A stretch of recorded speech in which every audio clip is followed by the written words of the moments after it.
Oswaldo Maneschi.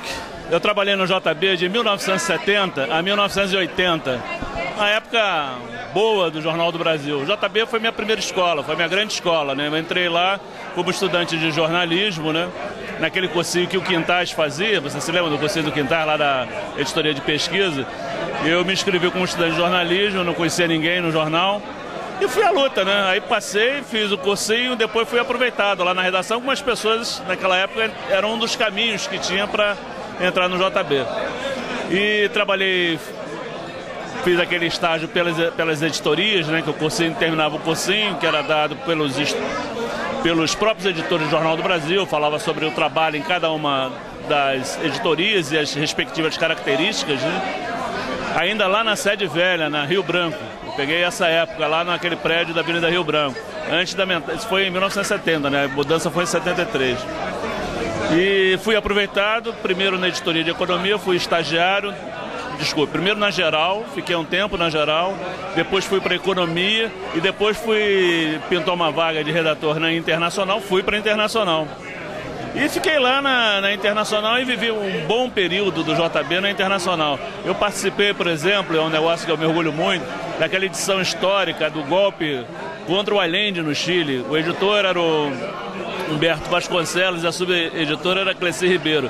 Aquele texto daquela página histórica do primeiro Jornal do Brasil, nós recebemos a ordem da censura, que só poderia ser dado naquele momento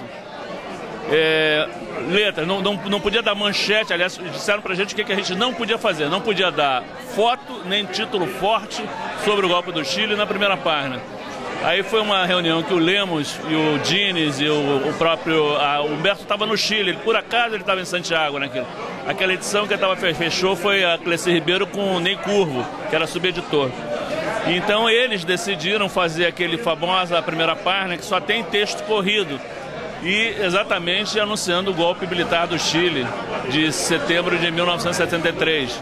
E aquilo teve um impacto muito grande. Então, e era uma Internacional, nós trabalhávamos com o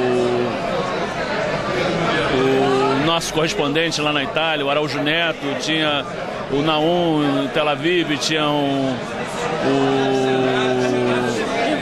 É ruim assim a gente lembrar os nomes, mas o JB naquela época era um jornal brasileiro que tinha correspondentes nas principais cidades do mundo, e era muito importante, porque era a visão do jornalista brasileiro sobre os fatos e os acontecimentos naquele local.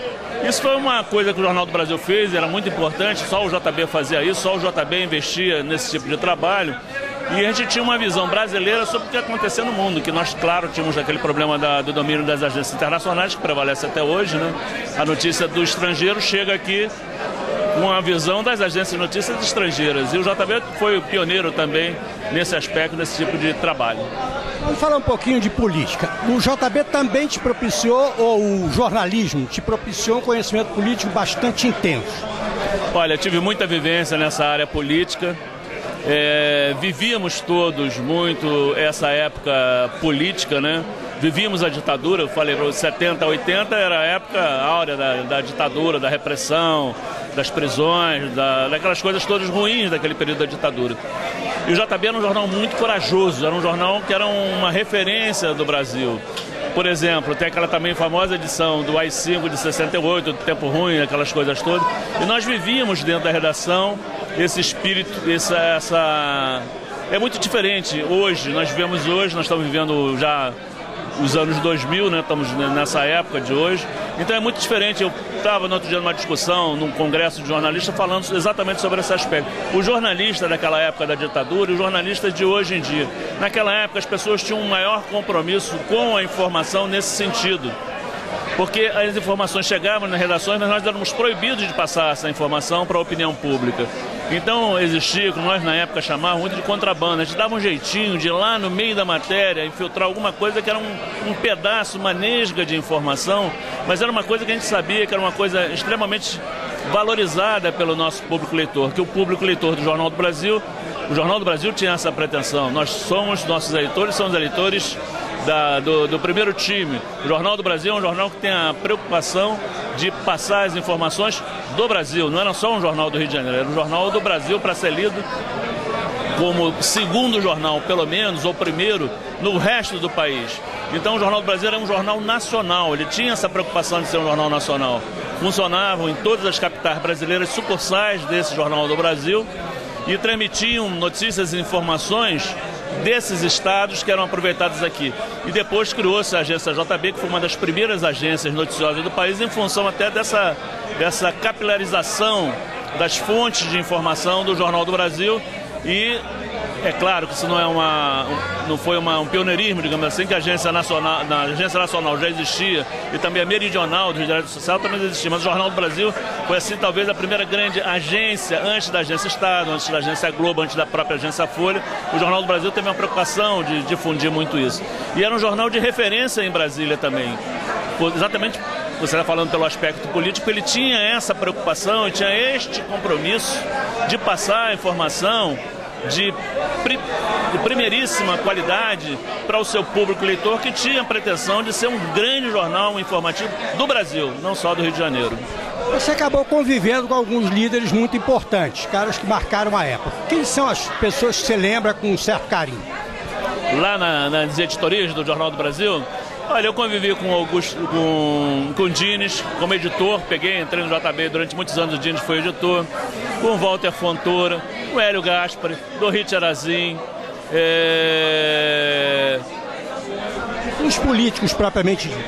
E com os políticos, com muitos deles, né? Com vários deles, porque eu também trabalhei depois no Globo também, mais até do que no próprio Jornal do Brasil, com relação a essa coisa da política, né?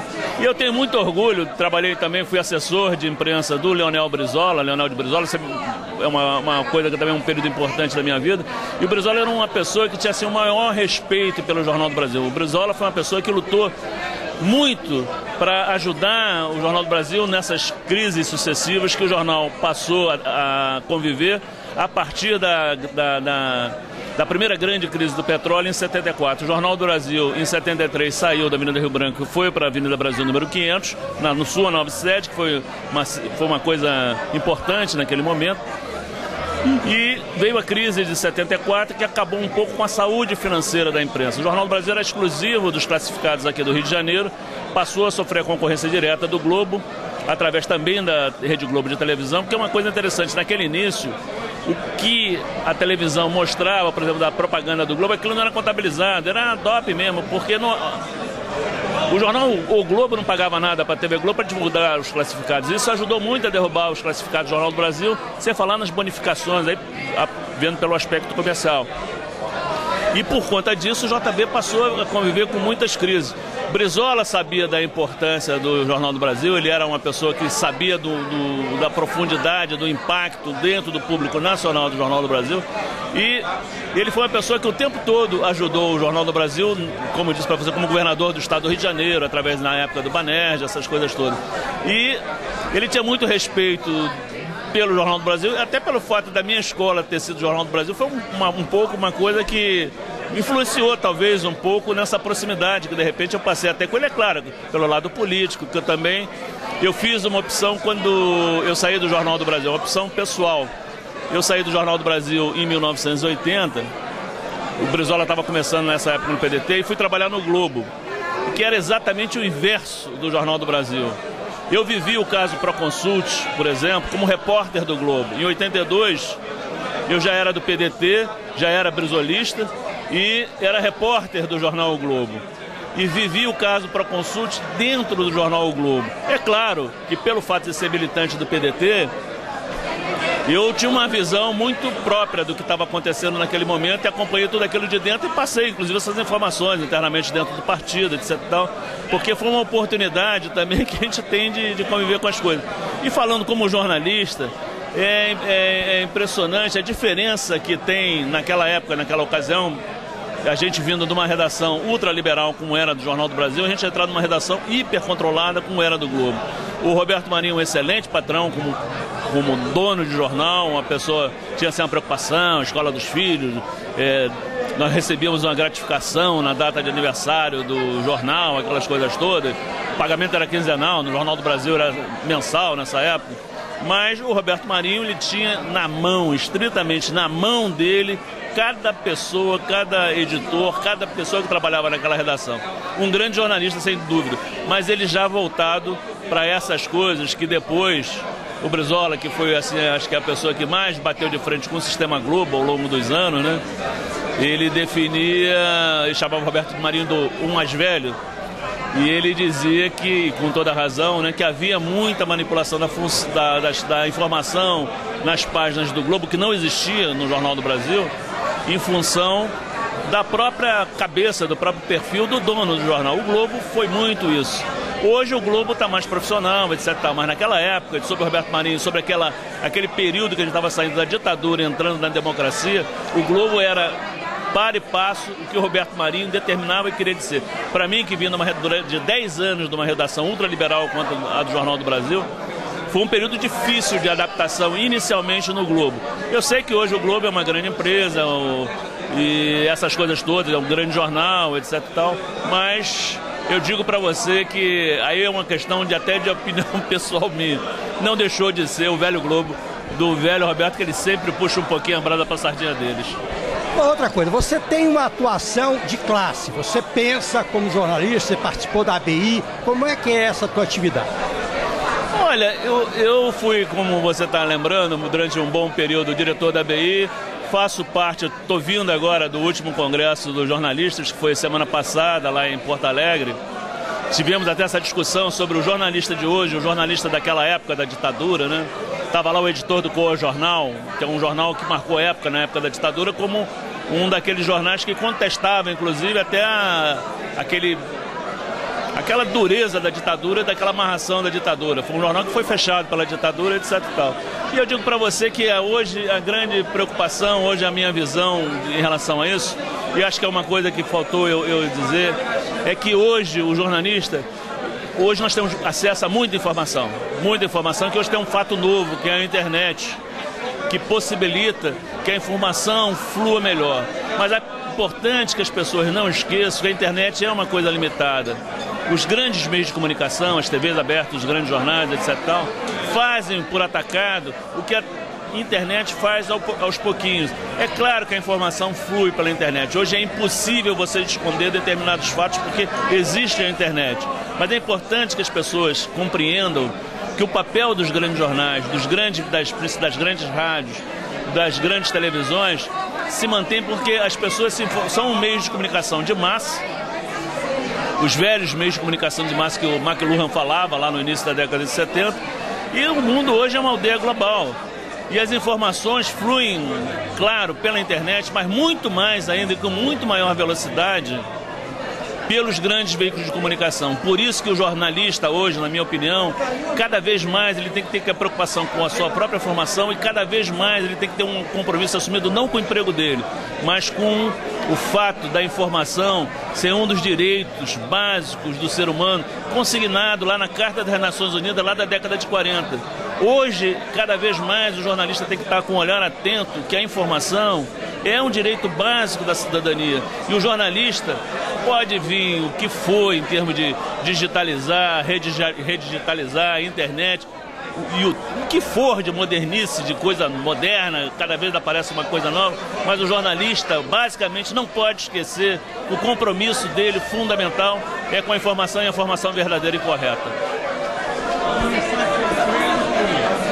Como? Olha, eu não li ainda o livro do Alfredo, vou ler com o maior carinho, por ser do velho JB, que foi a minha escola, foi o jornal que me ensinou a trabalhar nessa área. Toda a minha vida eu usei o que eu aprendi lá no velho JB, por tudo que eu já fiz na minha vida, inclusive trabalhando nessas coisas de política, etc. Hoje eu sou secretário municipal de trabalho em Niterói. E quero dizer para o Alfredo que eu vou ler com o maior carinho esse livro que ele escreveu, entendeu? Vivi tudo isso que ele descreve nesse livro e depois eu quero fazer Achei ótimo que ele tenha feito e botado no papel, ali no velho papel de guerra, tudo isso que ele, da vivência dele do velho JB. Obrigado a você.